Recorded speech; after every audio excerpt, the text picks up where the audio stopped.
Welcome back to the English Through Stories podcast. I'm Sarah, and I am so glad you are here for another episode of Authentic English versus Textbook English. If you caught our last episode, you know that we covered two scenarios: greeting someone you know and disagreeing politely. And the response from you all was incredible. So many of you commented saying you had no idea how different textbook English was from the real thing. That means so much to us, and it tells me we are covering exactly what you need. Today, we are going deep on two brand new scenarios, and I have to say, these two might be even more important than the ones we covered last time, because these are situations where getting it wrong does not just sound a little stiff. Getting it wrong can actually make people think you are rude, demanding, or socially unaware. And none of us want that. So today's two scenarios are asking for help or clarification and making plans with someone. Let's get into it. Our first scenario is asking for help or asking someone to explain something you do not understand. This comes up constantly in everyday life. At work, at school, with friends, with strangers, you need help. You need something explained. You did not catch what someone said, and you need to ask without sounding rude, helpless, or like a burden to the other person. Here is what the textbook teaches you. You approach someone and you say, "Excuse me, I do not understand. Can you explain this to me?" Or, "I need help. Can you help me, please?" Both of those sentences are grammatically fine. They communicate the message. But here's the problem. In authentic English, the way you ask for help matters enormously. It is not just about the words, it is about the social framing.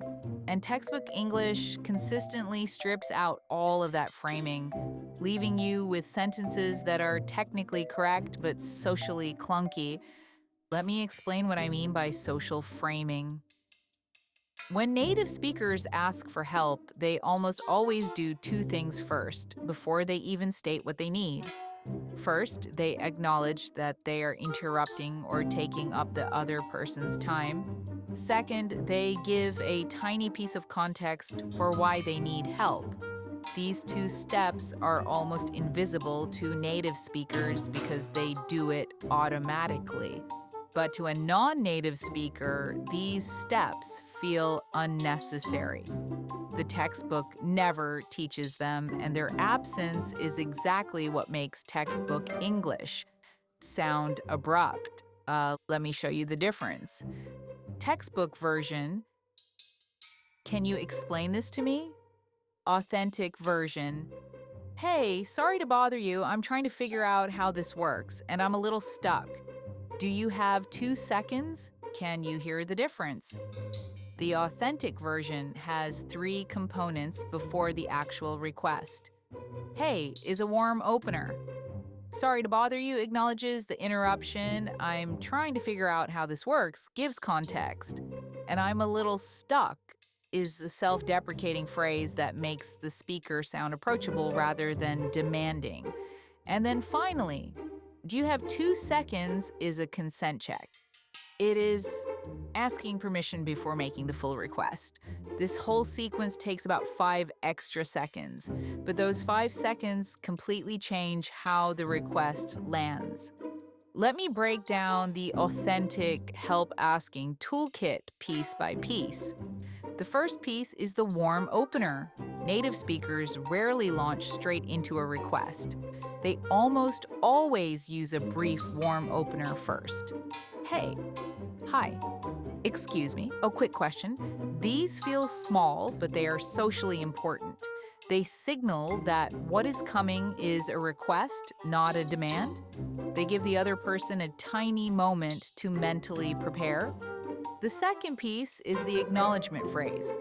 This is where you briefly show awareness that you are taking up the other person's time or attention The most common authentic acknowledgement phrases are sorry to bother you, sorry to interrupt, I know you're probably busy, but I hate to ask, but I don't want to be a pain, but. None of these phrases are in most English textbooks, but all of them are things you will hear constantly from native speakers. Notice something interesting. When native speakers say sorry to bother you, they are not actually deeply sorry. It is a social ritual. It is a way of showing consideration. If you take it too literally and respond to someone's sorry to bother you by saying, oh, you are not bothering me at all, and then give a long, reassuring speech, that is actually quite awkward. The correct, authentic response is just to move forward naturally. The sorry to bother you is just the door opener. You walk through it together and get to the point. The third piece is context framing. This is where you briefly explain the situation before making your request. I'm trying to figure out, I've been working on this all morning and I just started here, so I'm not totally sure. I keep getting confused by these context frames do two things. They explain why you need help, which makes the request feel more reasonable, and they establish you as someone who has already tried before asking, which makes you seem thoughtful and independent. The fourth piece is the self-deprecating touch.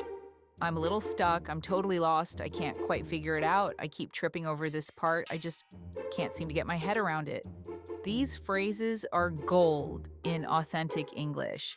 They make you sound approachable, humble, and human. Nobody wants to help someone who sounds like they are demanding answers, but everybody wants to help someone who sounds a little lost and genuinely needs a hand. The fifth piece is the consent check or the gentle request. Instead of the direct, can you explain this? Authentic English uses softer request forms. Do you have 2 seconds? Would you mind walking me through it? Is there any chance you could help me out? Could you point me in the right direction? Do you happen to know? Any chance you know how to? These are softer, more collaborative, and vastly more natural in real life. Now let me talk about a specific situation that causes enormous problems for English learners. Asking for clarification when you did not understand something someone said. The textbook teaches you to say, I do not understand. Please repeat that. Or, can you say that again, please? Both of those are fine. But they can come across as a little blunt depending on the situation. And the phrase, I do not understand, if said at the wrong moment or with the wrong tone, can accidentally make the other person feel like they explained something badly, which puts them on the defensive before they have even repeated themselves. Here is what authentic clarification sounds like. Sorry, I didn't quite catch that. Could you say that one more time? Or, I'm sorry, I think I missed that. What was that last part? Or wait, sorry, I want to make sure I got that right. Did you say, or my personal favorite, sorry, could you run that by me one more time? Run that by me is a brilliant, authentic phrase. It means, please say or explain that again, but it sounds so casual and conversational that it puts the other person completely at ease. Could you run that by me one more time? Is something you will hear constantly in professional and casual settings, and it is almost never taught in classrooms. Here are a few more authentic clarification phrases. So just to make sure I'm following, you're saying that, and you would use this when you want to confirm your understanding, or wait, hang on. So what you mean is, this is more casual and is great with friends and colleagues, or, sorry, I'm not sure I totally followed that. Could you break it down a bit? This is perfect when something is complicated and you need a more detailed explanation rather than just a repetition. There is one more important element of authentic help asking the textbooks completely miss: what you say after you get the help. Textbook English teaches you to say thank you, and yes, that is correct. But authentic English has a much richer closing sequence after someone helps you. After receiving help, native speakers say things like, "Oh, that makes so much sense now, thank you," or "That's so helpful, I really appreciate it," or "Oh, perfect, that's exactly what I needed. Thank you so much," or "Ah, I see, that actually clears it up completely, thank you."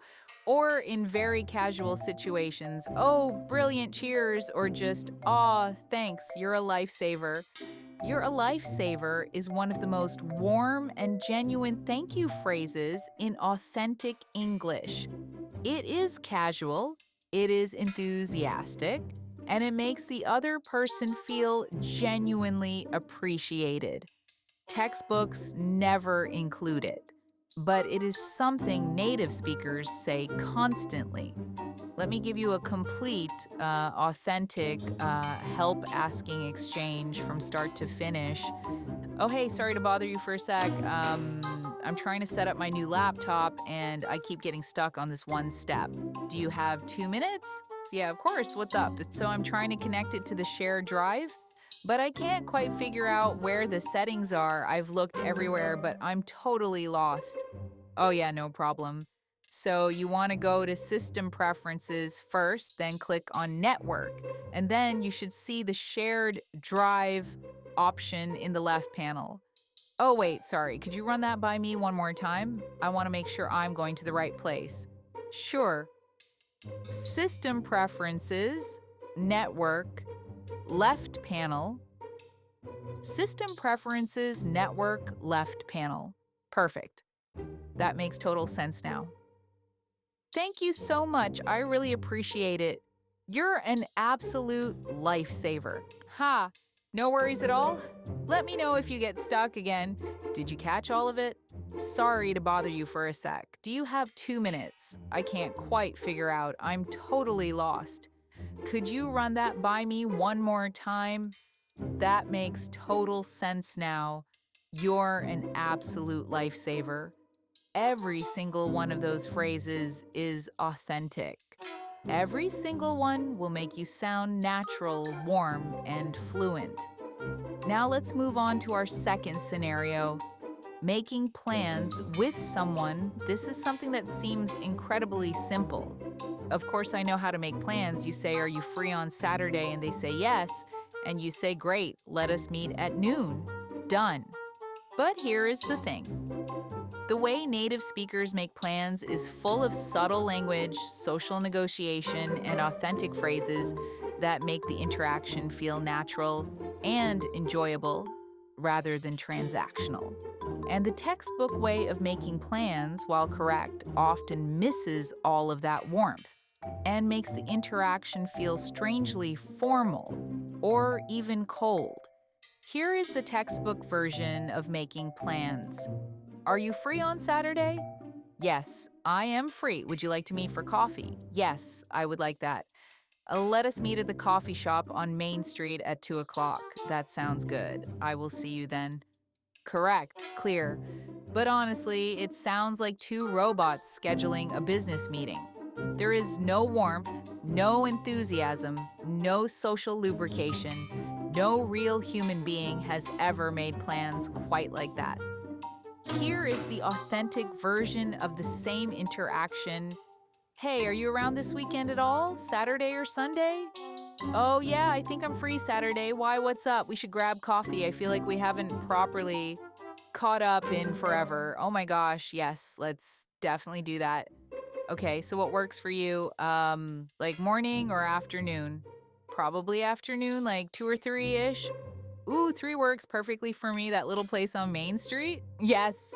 "Perfect. Let's say 3 at the coffee place on Main. Done. It's a plan. Can't wait." Can you feel the difference? The authentic version has enthusiasm, warmth, collaborative negotiation, and several authentic phrases that make it feel like two real friends making plans. let me break it all down. The first thing to notice is the opening. Instead of, "Are you free on Saturday?" the authentic version uses, "Are you around this weekend at all?" The phrase around is softer and more casual than free, and at all makes the question feel less demanding. It signals that if the answer is no, that is completely fine. Are you around at all is much warmer than are you free? The second thing to notice is what's up. After the other person says they are free, they naturally ask why, what's up. This is authentic conversation showing interest and curiosity. The textbook version skips this entirely and goes straight to the proposal. But in real life, this small exchange makes the invitation feel more natural and less abrupt. The third thing is the reason and the emotional hook. "We should grab coffee. I feel like we haven't properly caught up in forever." That second sentence is the emotional hook. It tells the other person why this matters. It creates warmth and connection.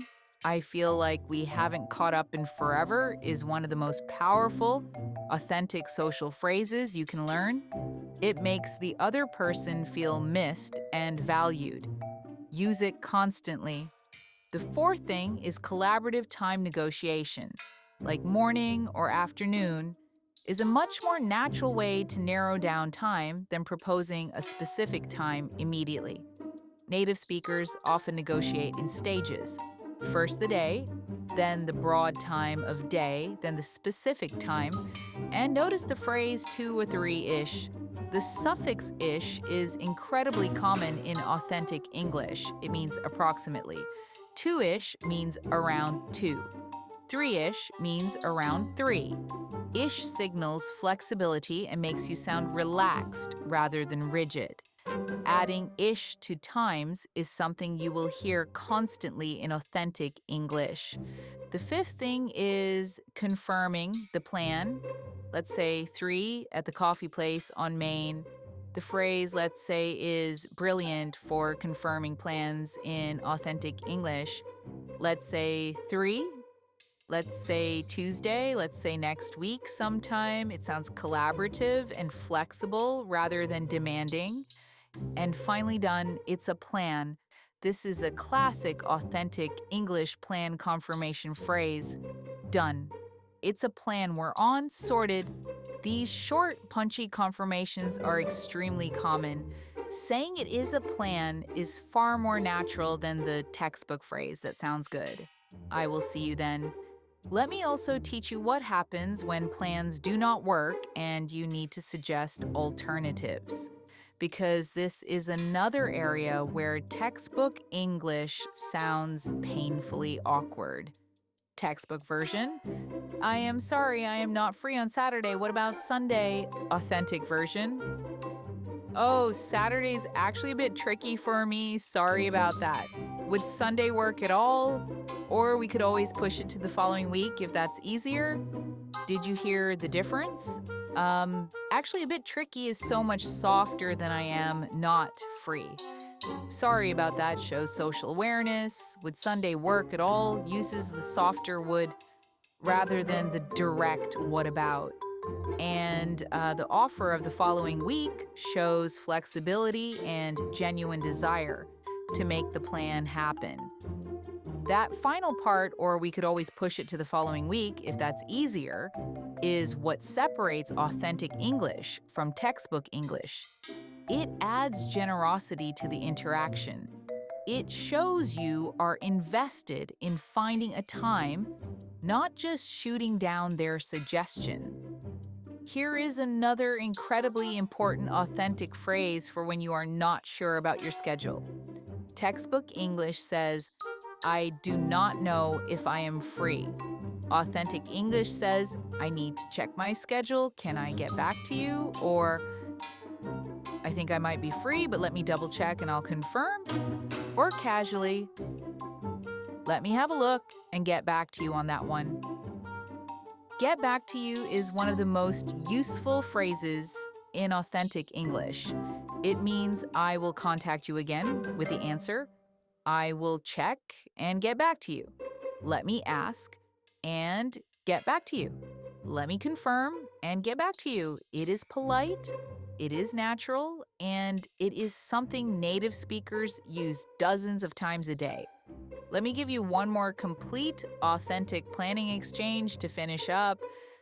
Oh, hey, we should really hang out soon. It's been way too long. I know, right? What are you thinking? Maybe like dinner one evening? Are you around at all this week or next? This week's pretty hectic, honestly, but next week I should be much more free. What day works for you? Let me think. Wednesday or Thursday ish? Thursday could work. Evening? Yeah, let's say like 7 ish. Does that work? Perfect. Let's say 7 on Thursday. Where do you want to go? Ooh, I've been wanting to try that new Italian place on the high street. Have you been? No, but I've heard really good things. Let's do it. Amazing. It's a plan. I'll book a table. Perfect. Can't wait. It's going to be so good to properly catch up. Did you hear it? It's been way too long. What are you thinking? This week's pretty hectic. Thursday-ish, 7-ish, let's say. It's a plan. I'll book a table, can't wait, properly catch up. Every single phrase is authentic. Every single phrase is something you could use tomorrow. Let me give you a summary of everything we covered today. For asking for help, use a warm opener first. Acknowledge that you are taking up someone's time with sorry to bother you or sorry to interrupt. Give a brief context frame before making your request. Use self-deprecating phrases like I'm a little stuck or I'm totally lost.